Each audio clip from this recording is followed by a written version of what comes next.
नमस्कार मित्रांनो. तर रेशन कार्ड ई-के-वाय-सीसाठी अजून एकदा नवीन मुदतवाढ आलेली आहे.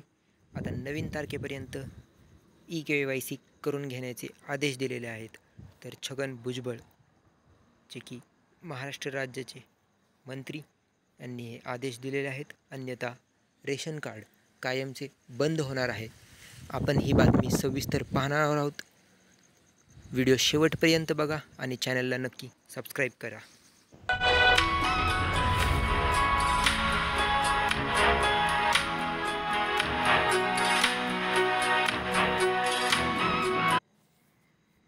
तर मित्रांनो, रेशन कार्डची नवीन मुदत आपण बघणार आहोत. तर शिधापत्रिका किंवा रेशन कार्डसाठी ई-के-वाय-सीसाठीची नवीन मुदत, त्यासाठीचे हे अपडेट आलेलं आहे. ई-के-वाय-सी कशासाठी लागणार आहे? तर रेशन कार्डवर मिळणारे लाभ सुरू ठेवण्यासाठी ई-के-वाय-सी करणे गरजेचे आहे. फक्त पात्र कुटुंबांनाच अनुदानित अन्नधान्य मिळेल हे सुनिश्चित करण्यासाठी.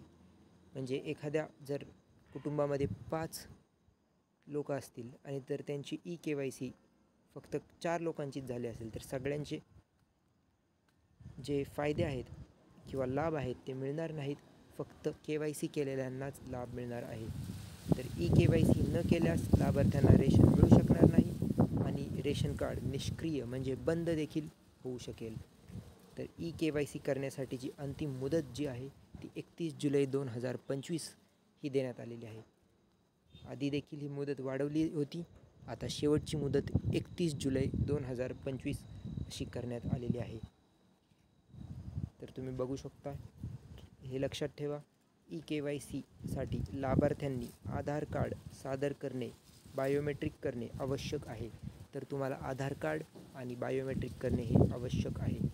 आधार कार्ड रेशन कार्डशी लिंक असेल तरच ई-के-वाय-सी ऑनलाईन पूर्ण होऊ शकते.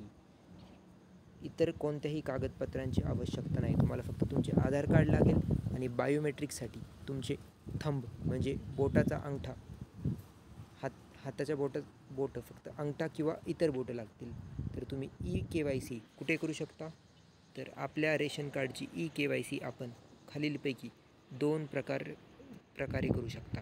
एक आहे तर मेरा ई-के-वाय-सी ॲप शासनाचा, आणि तुमचे जवळचे रेशन कार्ड जे धान्य दुकान आहे तर तिथे तुम्ही रेशन कार्ड आणि तुमचे आधार कार्ड सर्व कुटुंबातील लोकांचे आधार कार्ड तुम्ही घेऊन ई-के-वाय-सी करायची आहे.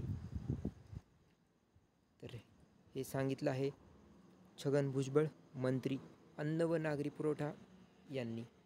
चला तर भेटूया पुढच्या व्हिडिओमध्ये. तोपर्यंत धन्यवाद.